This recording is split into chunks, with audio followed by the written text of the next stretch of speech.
রোমানদের বড় বাহাদুর এক যোদ্ধা ছিল। মৃত্যুর মালায়েক আজরাইলের নামে তার নাম ছিল আজাজির। বিশাল দানবের মতো শরীর, প্রশস্ত বুক আর পেশি কিলবিলে বাহু। যুদ্ধের ময়দানে প্রতিপক্ষের সবচেয়ে বলশালী যোদ্ধাদেরকে খুঁজে বেড়াতো আজাজির। দুধারী তরবারি নিয়ে সে যখন কারো সামনে দাঁড়িয়ে যেত, প্রতিপক্ষ তখন পালিয়ে যাবার পথটাও খুঁজে পেত না। চিরশত্রু পারস্য সাম্রাজ্যে বাঘা বাঘা কত জেনারেল ছিল, কিন্তু কেউ কোনোদিন স্বেচ্ছায় আজাজিরের মুখোমুখি হওয়ার হিম্মত দেখায়নি। রণাঙ্গনে আজাজির যখন শত্রুর মুখোমুখি হতো, তখন নিজের পরিচয় তুলে ধরে সে বলতো, আমি আজাজির, মৃত্যুর ফেরেস্তার নামে নাম আমার, আমি পারসিকদের ঘাতক, আমি তুর্কিদের মৃত্যুদূত, আমি এই শ্যামের মাটিতে জন্ম নেয়া সর্বশ্রেষ্ঠ যোদ্ধা। আজাজিরের এই গর্জন আর তার ভয়ানক বিধ্বংসী চেহারা এতটুকুই যথেষ্ট ছিল প্রতিপক্ষের বুকে কাঁপন সৃষ্টি করার জন্য।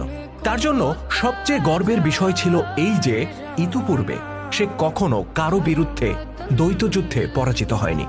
এই মৃত্যুদূত আজরাইল একবার ইসলামের সেনাপতি হযরত খালিদ বিন ওয়ালিদ রাদিয়াল্লাহু তাআলা আনহুর পথ আগলে দাঁড়িয়েছিল। আজাজির তো বটেই, রোমানরা সবাই বড্ড বিরক্ত ছিল খালিদের প্রতি।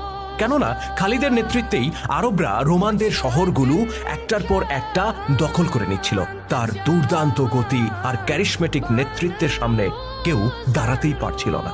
একদিন আজাজির যখন সেই খালিদের পথ আগলে দাঁড়ালো, মনে হলো যেন রোমানরা বড় স্বস্তির নিঃশ্বাস ফেলল। তারা ভাবল, মূর্খ আরব এবার বুঝবে কত ধানে কত চাল। আমাদের একজন আজাজির তোমাদের ওরকম 10টা খালিদকে খেয়ে দেওয়ার জন্য একাই যথেষ্ট।